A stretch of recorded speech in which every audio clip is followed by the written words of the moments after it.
और उनकी जूठन पाई ना तो अगला जन्म देवर्षि नारद का हुआ, सिद्ध महापुरुष हो गए।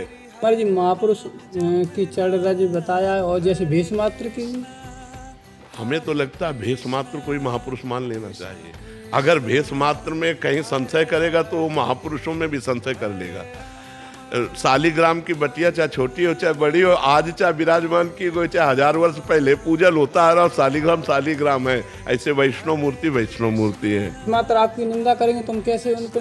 अगर वो निंदा कर रहे हैं तो हमको देखना चाहिए कि क्या निंदा वाले दोष हम में हैं। अगर नहीं है तो भगवान हमारी परीक्षा ले रहे हैं, हमको सहन करना चाहिए। हाँ, हमको ये देखना चाहिए। जैसे कोई निंदा कर रहा है तो हमको पहले जांचना चाहिए कि भगवान इनके रूप में आकर के हमारे अवगुणों का, हाँ कहीं हमारे अंदर वो दोष तो नहीं है। अगर दोष है तब तो सच्ची बात कह रहे हैं, प्रणाम योग्य बात है। अगर दोष नहीं है तो फिर हमारी सहनशीलता देख रहे हैं, हमको सहन करना चाहिए। और जो दूसरों की निंदा स्तुति आदि में लगे हुए हैं वो वास्तविक अपने सत्मार्ग से भटक गए हैं। सुनो तात मायाकृत गुण और दोष अनेक, गुण या उभय न देखी और देखी सो अविवेक।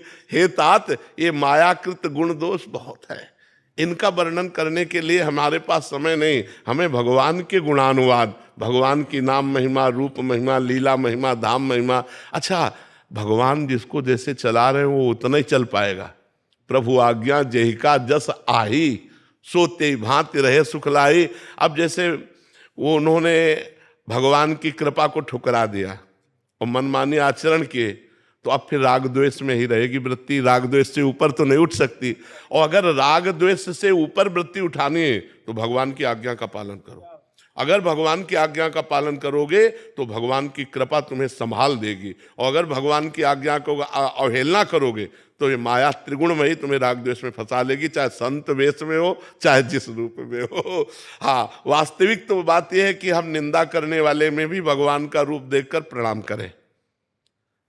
जो क्रूरता और पाप के आचरण करने वाले हैं उनमें भी साक्षात हम अपने प्रभु को देखें, क्योंकि गोस्वामी जी ने ऐसा देखा, श्री राम में सब जग जाने। हाँ, तो जो निंदा कर रहे हैं वो भी मेरे भगवान हैं, हमको उनमें भी भगवत बुद्धि रख लिए ले। हाँ, अच्छा, गुण और दोष इन्हीं की चर्चा होती स्तुति और प्रशंसा में। और संत गुण और दोष दोनों से परे होते हैं। अब संत की कैसे कोई महिमा जान सके? संत गुण और दोष से परे होते हैं। आप अगर वर्णन करोगे प्रशंसा तो प्राकृतिक करोगे, और निंदा करोगे तो प्राकृतिक करोगे, और वो चिदानंद में स्थित रहते हैं तो तुम प्रकृतिजन्य बात को क्या जानोगे?